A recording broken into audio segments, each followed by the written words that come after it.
Salut à tous, c'est Renek.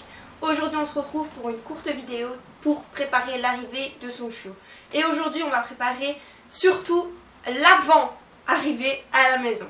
Surtout le point sécurité. C'est parti pour les points importants à travailler. Alors la première chose, c'est veiller à ce que votre environnement soit sain, qu'il puisse découvrir son environnement sans souci. Pour cela, vous devrez faire quelques petits aménagements chez vous afin d'éviter les gros soucis par la suite. Point numéro 1. Placez tous les détergents, les produits chimiques, les produits vaisselle, etc. à un endroit où votre chiot ne peut pas accéder. Une porte bien fermée qu'il ne puisse pas ouvrir en tirant sur une corde ou en tirant sur une poignée. Ça lui éviterait tout simplement d'avoir des maladies extrêmement violentes, des crises à son estomac, etc. parce qu'il aura bu ces produits. Donc, mettez ça en sécurité. Alors, deuxième plan, limitez l'accès aux plantes susceptibles de créer des toxines pour votre chien. Je vais vous les citer, attention, j'ai ma petite fiche à côté de moi pour ne rien oublier. Nous avons le poinsettias, les azalées, le rhododendron, le dieffenbachia, excusez-moi si je le dis très mal, les ifs japonais, le laurier rose, le lierre, pour ne citer que. Parce qu'il y en a bien d'autres qui sont très dangereuses, mais faites bien attention que votre chien ne les mange pas en grande quantité car ça peut être très dangereux. Le point numéro 3, placez les objets qui peuvent se casser à un endroit où ils n'ont pas accès. Les verres, les vases, les tables en verre, toutes ces choses-là, essayez de faire en sorte que minimum pour les tables en verre, que les coins soient protégés pour qu'ils ne puissent pas se les manger ou les casser. Les vases et tout ça, essayez de les mettre hors de portée. Ce n'est pas vraiment pour le danger, c'est surtout pour que vous n'ayez pas à en racheter ou pour ce qui est des valeurs sentimentales, que ce ne soit pas cassé.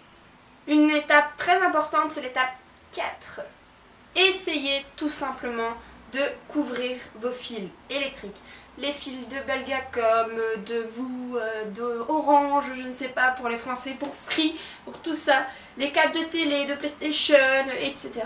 Essayez de les couvrir, tout simplement. Pourquoi? Parce que votre chiot va s'habituer à aller mordiller quand vous n'êtes pas là.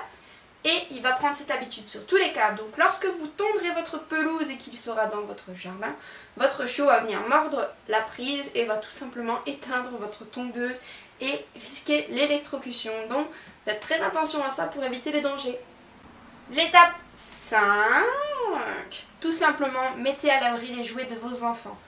Pourquoi? Parce que les jouets d'enfants contiennent des petites pièces. Si votre chiot les avale, vous devrez aller en urgence au vétérinaire s'il reste bloqué, parce que ça peut être très dangereux, il peut avoir une occlusion intestinale et il peut risquer de mourir à n'importe quel moment. Donc essayez d'éviter cela. Autre chose, il va s'habituer à embarquer les jouets des enfants et va les assimiler comme ses jouets à lui. Ce qui serait dommage de retrouver des jouets de vos enfants dans son panier ou des doudous de votre enfant dans son panier. Donc voilà. Le point 6. Tout simplement vérifiez vos clôtures de jardin, vos clôtures si vous avez un voisin, etc.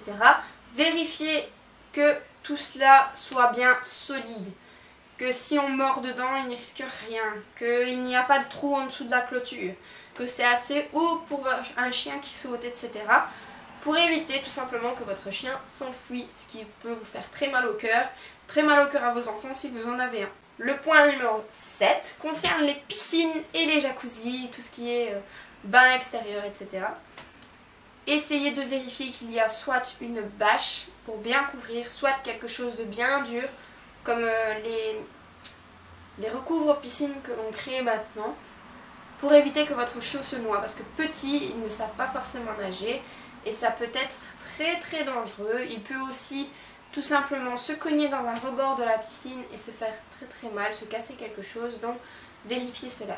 La 8e astuce concerne tout simplement la terrasse que je vais ajouter à cela. La terrasse ou les balcons en hauteur, etc.